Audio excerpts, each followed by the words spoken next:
Boa noite. É um prazer estar com vocês aqui. Eu fiquei pensando, quando eu vi o tema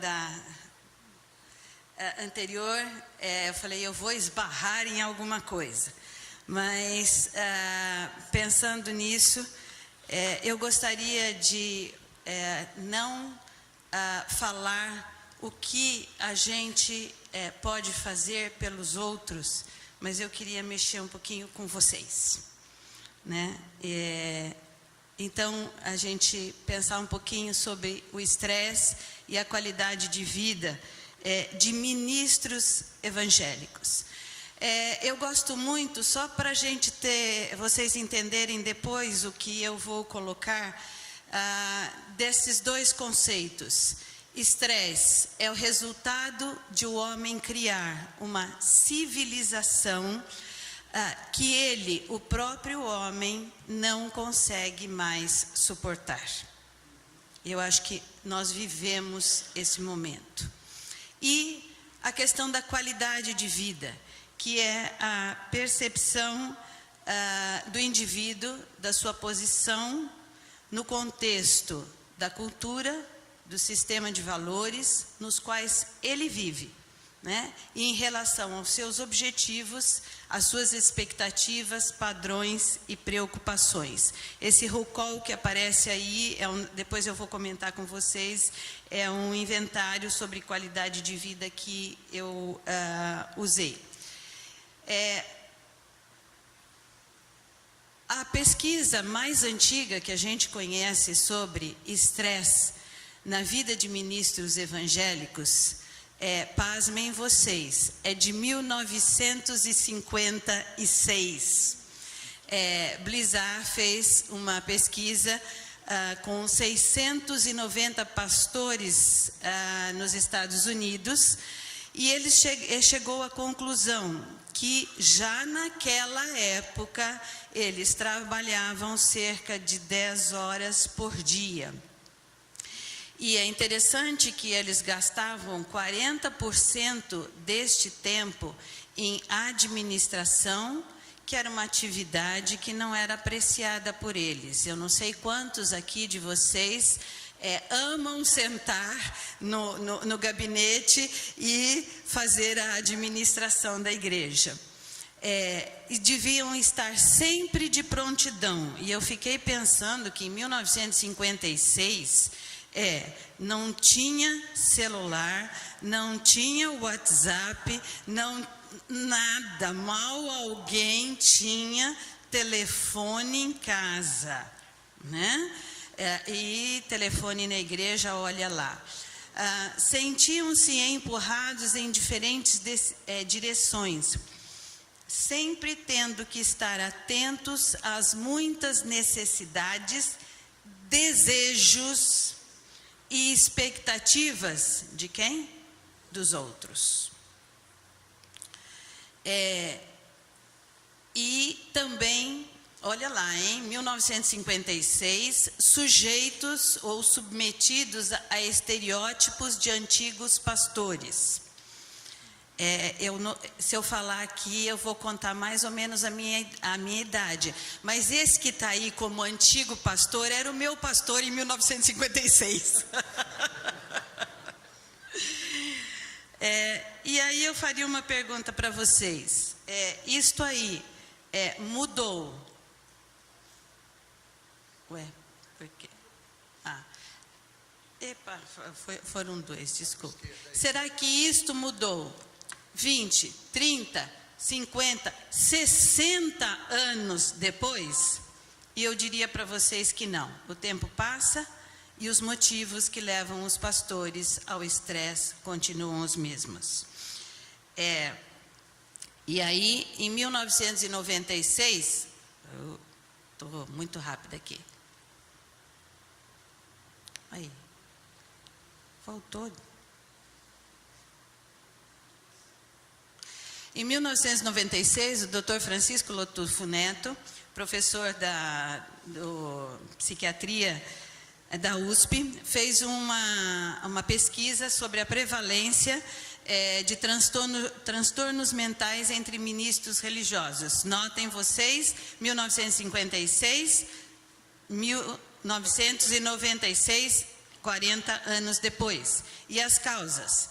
Primeiro, descuido com a saúde mental. Solidão. Se vocês lembram do slide anterior, a falta de conselheiros para compartilhar seus problemas. Ativismo ministerial, alguma coisa parecida com trabalhar mais que 10 horas por dia. Falta de repouso adequado, férias e folgas. E aí aqui assim, entre parênteses, pensamento da Maria Cândida. É cruel pastores tirarem folga segunda-feira. Que esposa está em casa? Que filho está em casa? O que vocês fazem segunda-feira? Agora, sexta-feira, que as crianças estão em casa, que os filhos, os netos estão em casa, estão por aí, perto, aí vocês estão na igreja. A pressão institucional por resultados,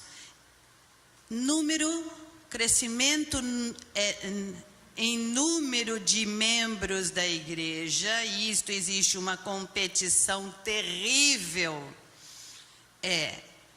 entre as igrejas, e dinheiro. Não vou nem falar muito sobre isso.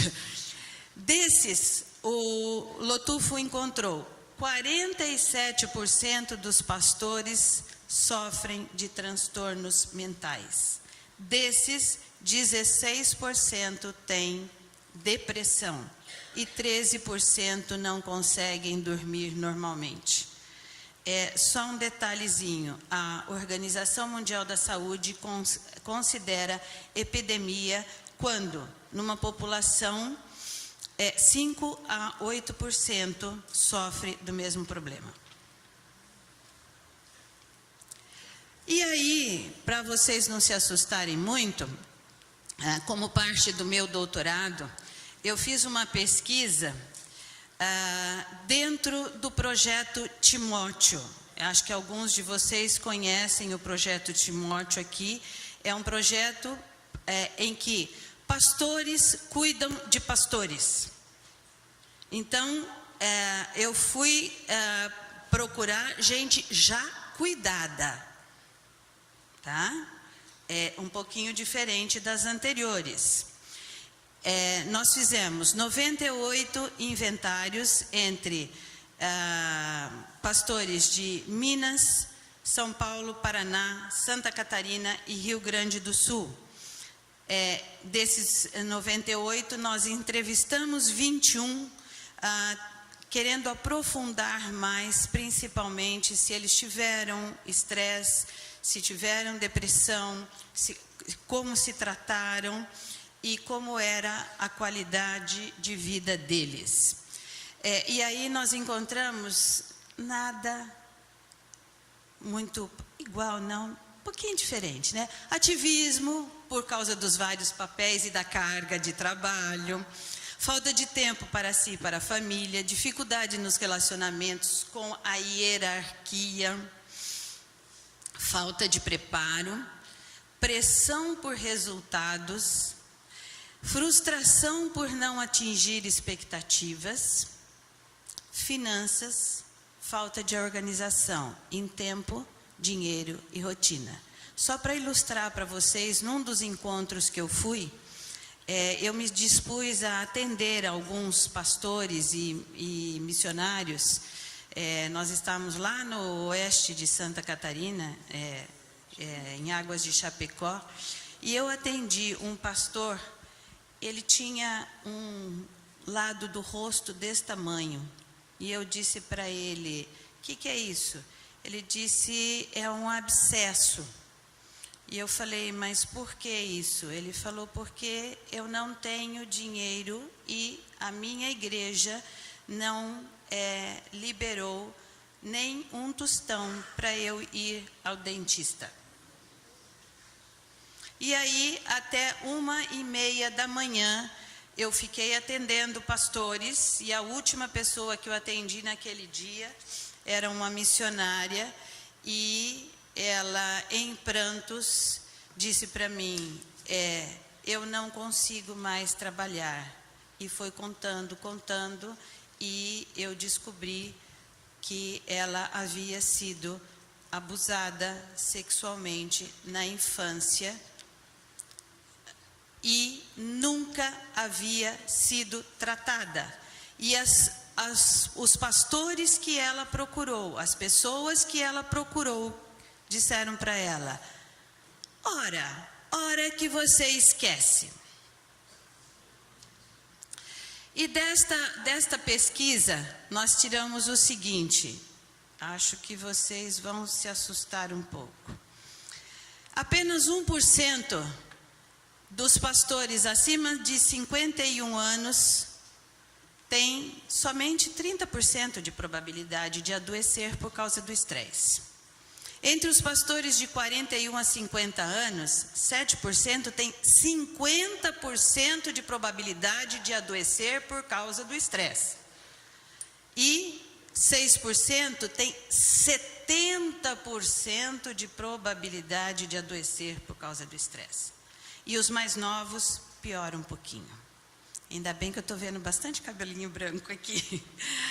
Os de 31 a 40 anos, e naturalmente esses têm menos tempo de pastorado, tem 14% deles tem 50%, vejam que dobra a probabilidade de adoecer, a porcentagem dobra, e 8% tem 70% de probabilidade de adoecer. Então, isso quer dizer que os mais novos têm menos técnicas eficazes para lidar com o estresse pastoral. Além disso, nós também pesquisamos... desculpe. Não volta. Aqui.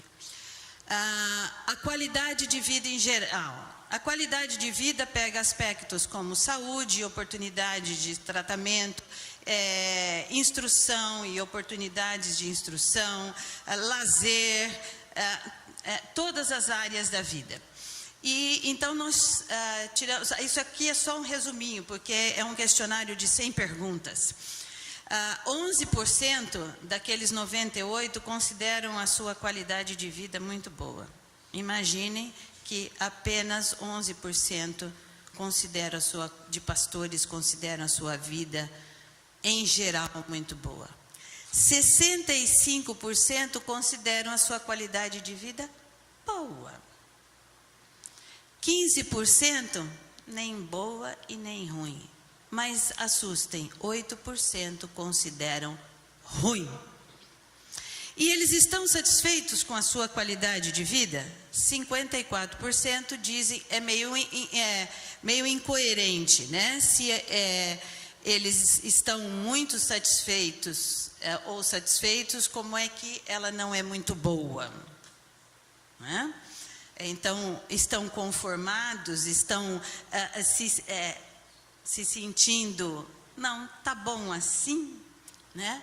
28% não estão satisfeitos nem insatisfeitos. E 17% insatisfeitos ou muito insatisfeitos. Isso é muito triste, né? Porque em se tratando da qualidade de vida em geral. E aí eu queria fazer uma proposta para vocês. Em primeiro lugar, antes de cuidarmos dos outros, o cuidado de si mesmo. Esse talvez, para pastores e talvez para aqueles que, um autor que tem um nome muito difícil, Guggenbril Craig, chama de profissões de ministério.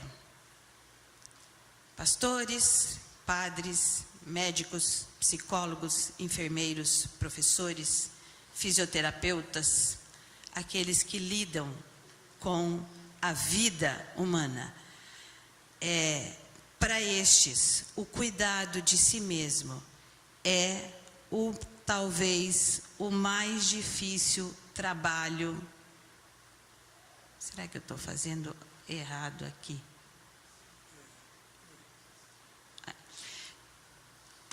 Talvez o mais difícil trabalho é o trabalho sobre você mesmo. E por que é importante isso? E eu vou ser um pouco ousada em dizer que sem sanidade não há santidade. As nossas igrejas aceitam tranquilamente em falar de saúde espiritual. Vamos ler a Bíblia, vamos orar, vamos fazer círculo de oração, vamos fazer isso, vamos louvar, vamos... Quando chega na saúde emocional, se fala muito pouco, especialmente no contexto de santidade. E aí que eu digo que eu vou ousar um pouco em dizer para vocês que a falta de saúde da psique é um obstáculo ao crescimento espiritual e à santidade. A vida não é mais santa porque a pessoa tem uma ferida emocional. E esta ferida no coração impede que a pessoa seja santa nesta área. Aquela moça que havia sido abusada sexualmente na infância e tinha mais de 35 anos, nunca conseguiu namorar, nunca conseguiu se relacionar com outra pessoa, cuidava dos outros, mas ela tinha uma ferida. E nesta área, ela não conseguia crescer. E o crescimento dela como pessoa integral estava estagnado, porque ela tinha uma dor no coração. Quanto mais saúde emocional, mais santidade. Com a ferida cicatrizada, nós não vamos falar de cura. Quem tem situações traumatizantes na infância, traumas, não vai ter cura, vão ter feridas cicatrizadas que não doem mais. Pouco a pouco, essa pessoa se torna mais santa, mais parecida com Jesus. E eu queria deixar um desafio para vocês. Parafraseando a doutora Marilda Lippe, uma excelente pesquisadora na área de estresse, e eu inverti um pouco o que ela fala, porque ela fala para a pessoa. Independentemente de a quem compete a responsabilidade das ações preventivas no campo da saúde mental, esta responsabilidade deve caber, em primeiro lugar, ao próprio ministro. A responsabilidade pela própria vida é de natureza indelegável. Não é sua igreja, não é sua família. É você que é responsável pela sua própria vida. Não se deve delegar à igreja o dever de ser feliz, de ter uma muito boa qualidade de vida. As igrejas têm, no entanto, uma função essencial, mas também indelegável. Não é de cuidar de vocês, não. É de contribuir para que seus ministros entendam a responsabilidade que têm pela promoção da própria saúde. Meu pedido: cuidem-se. Primeiro, para cuidarem dos outros. Muito obrigada.